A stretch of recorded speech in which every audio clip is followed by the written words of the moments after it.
Então, só recorrentemente repetindo, Jesus não faz assim. Agora, quando a cabeça da gente ficou tomada por essa ideia, aí as interpretações que tomam conta da nossa mente se tornam as mais variadas.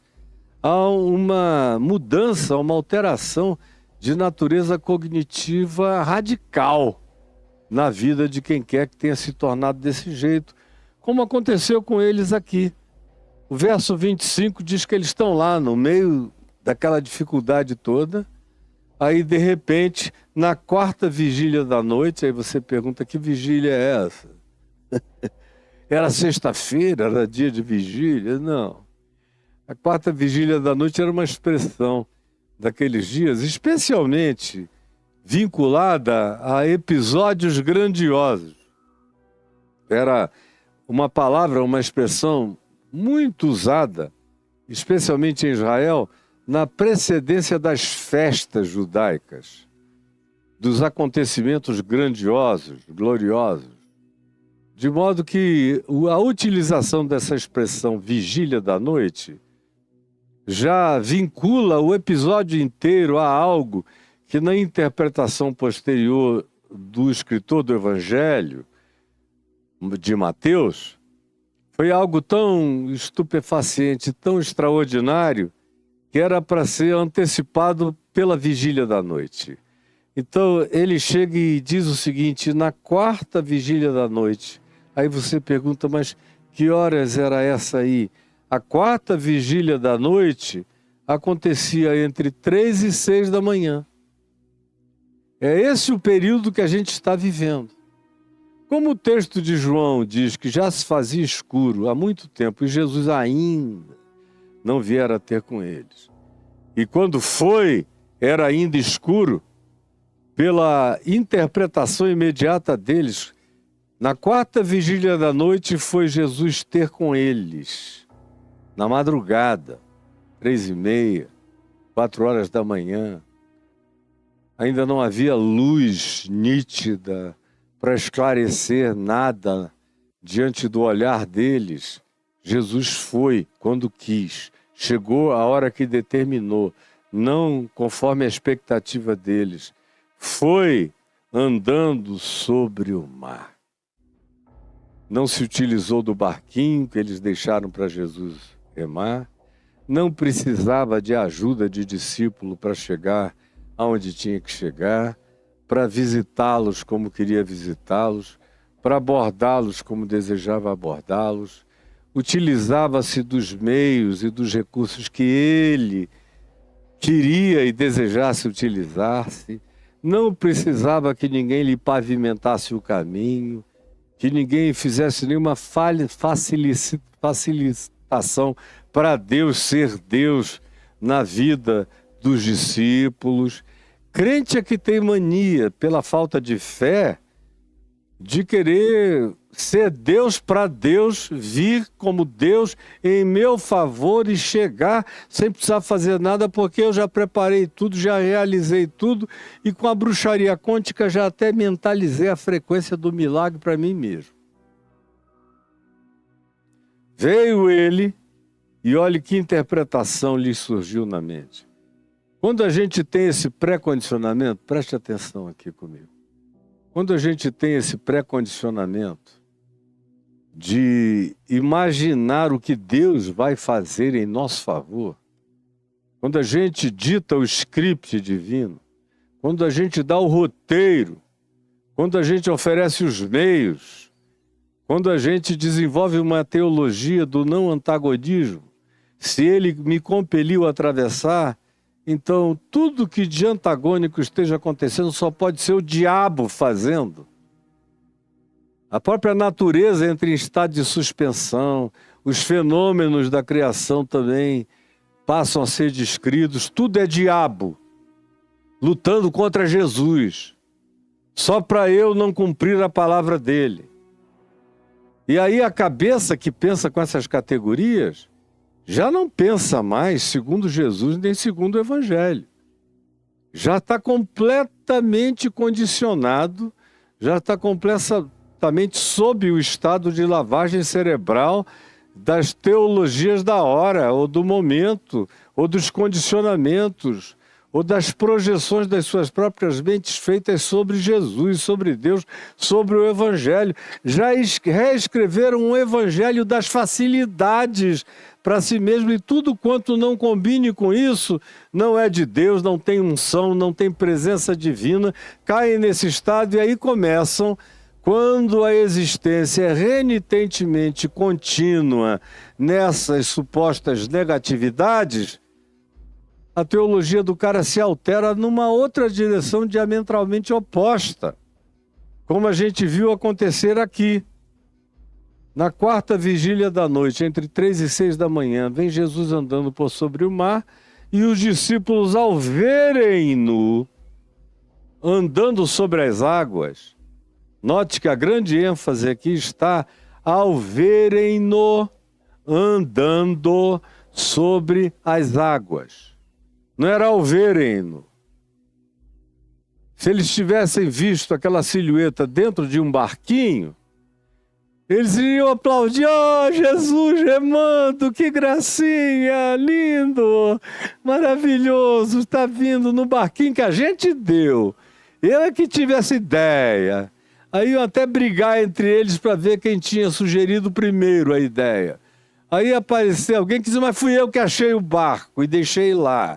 Já iam transformar aquilo numa divisão denominacional. Porque é tudo a mesma idiotice. Mas como eles viram Jesus vir sem a utilização dos meios que eles deixaram para que Jesus, por tais meios, os alcançasse, eles desenvolveram na mesma hora uma interpretação polarizada, diametralmente oposta. Ao verem Jesus andando sobre as águas, ficaram aterrados. Eu acho interessante porque eles estão na água, mas ficaram aterrados. Que é uma expressão que usa a raiz e a ideia de terra. Ficaram sepultados, aterrados. Estão no meio do mar com ondas e águas e ventos. Era um ambiente totalmente aquático, mas psicologicamente eles ficaram aterrados. E exclamaram: é um fantasma. Aí eles já caíram em outras interpretações extremamente pagãs. Tudo que é inexplicável é fantasma, ou é morto, ou é uma manifestação de outro mundo chegando até aqui. E essa interpretação é sempre negativa, é sempre diabólica, ou é uma fantasmagoria de alguma entidade que sai de uma dimensão e vem assombrá-los na noite escura. É uma outra forma de se dizer no passado o que contemporaneamente se atribuiria imediatamente ao diabo. É porque esses apóstolos aqui pensavam infinitamente menos no diabo do que os crentes de hoje, que pensam mais no diabo do que em Deus, do que em Jesus, do que em graça, do que em livramento, do que em qualquer coisa. O diabo é o bode expiatório, ele carrega as culpas, ele é o maldoso que realiza as nossas calamidades, ele é o Senhor dos ventos, das tempestades, dos açoites contínuos, das dificuldades, das tormentas. Tudo é diabo. Continua a ser extremamente parecido, só que a gente piorou. Para eles era um fantasma, para nós hoje é o diabo. Vai me dizer que não é assim? Ah, pelo amor de Deus. Tomados de medo, disseram é um fantasma, porque o medo nunca faz você enxergar anjo. O medo nunca faz você enxergar Jesus se aproximando, andando por sobre as águas. O medo não deixa você vislumbrar o que esteja para além do imediatamente contrário à sua remada, ao seu caminho, ao seu trajeto, ao seu destino. O medo cega você para todas as alternativas da intervenção de Deus na sua existência e abre os portais da escuridade, bota você dentro da caverna de Platão, enxergando só sombras de fantasmagorias, tanto mais poderosamente fantasmagóricas, quanto mais tomado pelo medo você fica. E tem um detalhe: o medo cresce muito mais no coração daquele que descreu de Jesus do que no coração daquele que nunca creu em Jesus. Preste atenção no que eu estou dizendo, é mais de meio século de observação. O medo cresce muito mais no coração daquele que descreu de Jesus do que naquele que nunca creu em Jesus. O que nunca creu tende a lidar com o medo de maneira mais objetivamente racional e analítica do que aquele que um dia creu em Jesus de maneira equivocada, torta, distorcida, conforme a projeção do Jesus produzido como holograma criado pelas invenções teológicas de pastores, sacerdotes e religiosos que querem apenas manter você nessa bolha de controle e de domínio. É isso que acontece aqui. Eles gritaram, tomados de medo: é um fantasma, é um fantasma, é um fantasma. Imaginem só, está chovendo, que coisa maravilhosa. Para mim é uma glória. Mas se eu tivesse passado os últimos anos sem chuva e tivessem desenvolvido uma teologia idiótica na qual eu tivesse crido e dissesse que no dia que chovesse o mundo iria acabar, eu, ao invés de estar olhando com esses olhos aqui de alegria contemplativa, estaria correndo para chamar minha família para se enterrar num bunker. Porque o medo não lida com a realidade, ele lida com a construção da subjetividade. A pior de todas as construções subjetivas que a gente possa imaginar para aquele momento, para aquela hora. No caso deles era exclamar: é um fantasma. É um fantasma. De repente, Jesus vira fantasma para a maioria dos crentes. Basta que as coisas não deem certo conforme eles tinham prescrito para Deus, conforme a Bíblia que eles escreveram para Deus nela caber, conforme o Jesus que eles tinham desenvolvido com engenharia genético-teológica para ficar parecido com as expectações deles, com as projeções deles. Aí, quando nada disso acontece, como não acontece, a maioria fica mais descrente, mais incrédulo, mais empedernido, mais fechado, mais impermeável, mais horrorosamente bloqueado do que qualquer outro ser humano que não tenha tido essa experiência, que continua a tratar as coisas, mesmo quando não as entende, mas pelo menos com um olhar de curiosidade de quem pretende entendê-las, ou analisá-las, ou compreendê-las, ou discerni-las, ou olhá-las por ângulos diferentes para ver se enxerga alguma coisa que faça sentido para eles. Mas quando a mente se acrentalha, a cognitividade se amortalha. Quando a mente se acrentalha, a cognitividade se amortalha. E foi o que aconteceu aqui com eles, e gritaram: é um fantasma. Sim, tomados de medo, gritaram.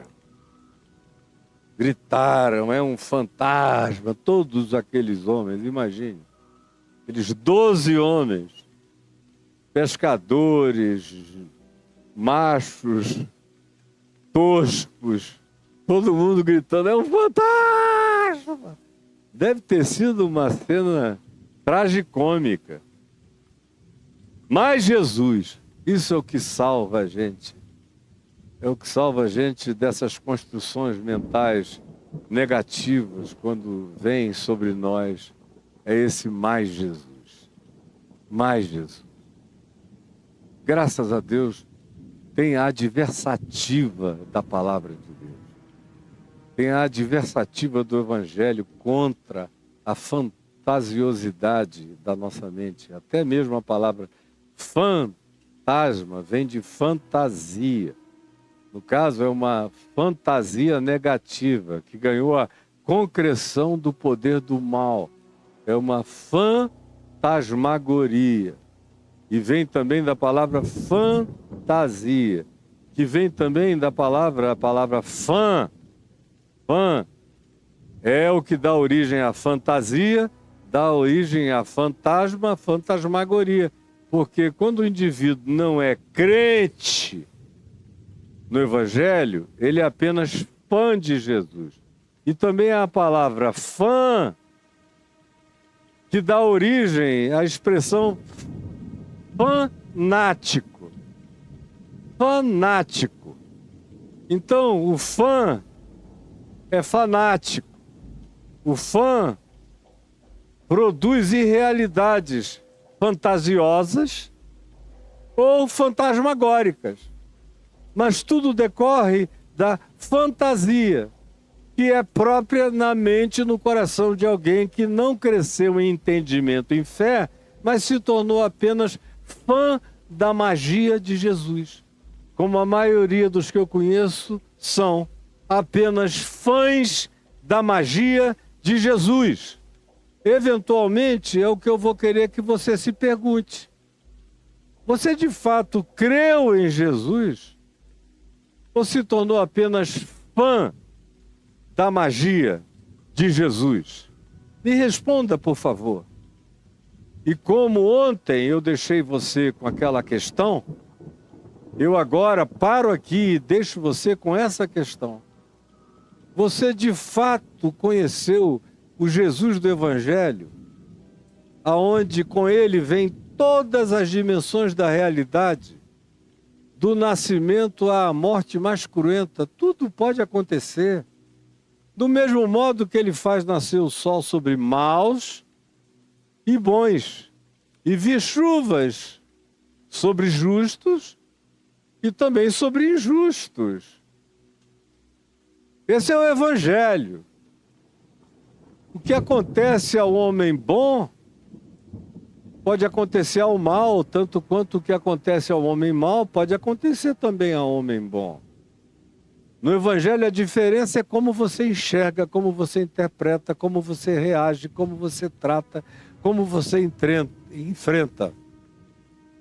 Se você se entrega ao medo e às fantasmagorias e às construções negativas, porque você é só um fã de Jesus que nunca desenvolveu fé em Jesus e nunca conheceu Jesus dentro da realidade e a realidade atravessada por Jesus, e se tornou apenas filhote de uma bolha religiosa de enganos que tem prazo de validade. A maioria dos que hoje estão apaixonados dentro da bolha, daqui a alguns anos, estarão ou ateus, ou descrentes, ou duros, ou cínicos, ou impermeáveis, ou cultuando fantasmagorias. Como eu vejo alguns que se decepcionaram tanto com o Jesus da bolha religiosa, que foram para o outro lado. Foram fazer uma fezinha em Satanás, em Lúcifer, ou em qualquer outra divindade menor, ou em qualquer semideus, ou em qualquer demiurgo, ou até mesmo na bruxaria quântica, como a gente vê acontecendo. Mas é inevitável que assim aconteça, e eu deixo você com esse pensamento e com essa pergunta. Você é filho da fé em Jesus ou você é filho do fato de ter se tornado fã de um Jesus construído com a cera do engano maligno da religião, esculpido pela escultura e pelos escultores do Jesus ídolo, que é o que é oferecido a você, e que não serve para a noite escura. O Jesus que não serve na hora do açoite dos ventos. o Jesus que não presta para nada, quando as ondas da existência nos fazem só sobrar ou alagam os nossos meios de viabilização da nossa existenciazinha medíocre. Quem é você? Você de fato desenvolveu fé em Jesus? Fé em Jesus a gente só desenvolve andando com o Jesus da realidade. Porque o Jesus da verdade é o Jesus da realidade. E o Jesus da realidade é o Jesus da verdade. Não existe a verdade de Jesus que seja negação da realidade. Mas toda genuína fé em Jesus se enraiza no chão da realidade. E é dali que ela se desenvolve. Como certeza das coisas que se esperam. E firme convicção de fatos que ainda nem a gente vê, mas a gente sabe que estão presentes, porque foi Jesus que nos compeliu. Se Ele nos compeliu, Ele vem, quer eu veja, quer eu não veja. Seja luz ou seja escuro. Está escuro, mas Ele ainda não veio, porque eu sei que Ele virá. Ele nunca deixará de vir, Ele virá.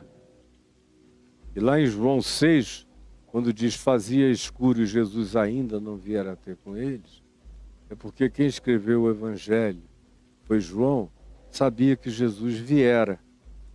Então ele já antecipou esse ainda, para deixar muito claro que quando a gente tem assim sensações de não presença de Deus, a gente pode chamá-las apenas de sensações, de subjetividades ilusivas do nosso momento interior de necessidade de apalpamentos, que quando de fato a gente vive pela fé, desaparecem em nós. Eu, por exemplo, não preciso que Deus me dê prova de nada. Não preciso que Deus me dê prova de nada, que me demonstre que Ele está presente na minha vida, porque eu sei que Ele está. Eu sei. Em qualquer vento, em qualquer onda, em qualquer escuridão, em qualquer treva, eu sei. Eu não sou fã de Jesus. Eu sou dele. Eu o conheço. Ele é meu. Ele vive em mim. Eu não faço projeções acerca dele. Eu ando no chão da realidade, onde tudo pode acontecer, mas o que nunca deixará de acontecer é a presença dele em mim, comigo. Pode estar o escuro que estiver, eu ainda não vi a manifestação do livramento, mas virá. Mas para isso, você tem que ser alguém que anda pela fé em Jesus. E não como fã de Jesus.